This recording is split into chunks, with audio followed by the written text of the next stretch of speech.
ഇന്നലത്തെ നമ്മുടെ ബ്രേക്ക്ഫാസ്റ്റ് ആയിരുന്നേ ഇടിയപ്പമേ. ശരിക്കും പറഞ്ഞാൽ ചില നാട്ടിലോട്ടൊക്കെ ഇതിൻ്റെ പേര് നൂലപ്പം നങ്ങാണ്ടാന്ന് തോന്നുന്നല്ലേ, പക്ഷെ നമ്മുടെയൊക്കെ നാട്ടിൽ ഇതിൻ്റെ പേര് ഇടിയപ്പം എന്നാ കേട്ടോ. ഇതിനാലാവാ ഇടിയപ്പം എന്ന് പേരിട്ടെ. ഇടിയായിട്ട് ഒരു ബന്ധമില്ലാത്തൊരു അപ്പമല്ലേ ഇത്, പിന്നെ എങ്ങനെയാ അതിനി ഇടിച്ചു കുത്തി ഉണ്ടാക്കുന്നതുകൊണ്ടാണോ അറിയില്ല.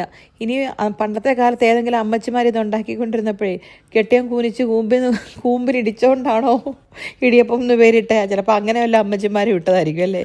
എന്തോർത്ത് വയ്ക്കുക, എൻ്റെ ഒരു പേരാ ഇടിയപ്പം. ആ പേരിൽ എന്തിരിക്കുന്നല്ലേ, കഴിച്ചാൽ പോലെ. പക്ഷെ എനിക്ക് ഉണ്ടാക്കാൻ ഇഷ്ടമുള്ളൊരു ബ്രേക്ക്ഫാസ്റ്റാണ് കേട്ടോ. നമ്മൾ തലേദിവസം ഒന്നും കലക്കിയും എന്താ പറയുന്നത് ഒന്നും പ്രിപ്പയർ ചെയ്തൊന്നും വെച്ചില്ലേലും രാവിലെ വിജിലമ്പിച്ച് എഴുന്നേറ്റ് വന്നിട്ട് ഇന്ന് എന്നാ ഉണ്ടാക്കുന്നതെന്ന് ചോദിച്ചാൽ പെട്ടെന്ന് ഉണ്ടാക്കാൻ പറ്റിയൊരു ഓപ്ഷനല്ലേ ഇടിയപ്പം എന്ന് പറയുന്നത്.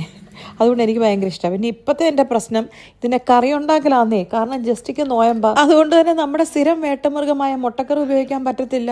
പിന്നെ ആകെയുള്ളൊരു ഓപ്ഷൻ കടലക്കറി ഉണ്ടാക്കി ഞാൻ മടുത്ത്.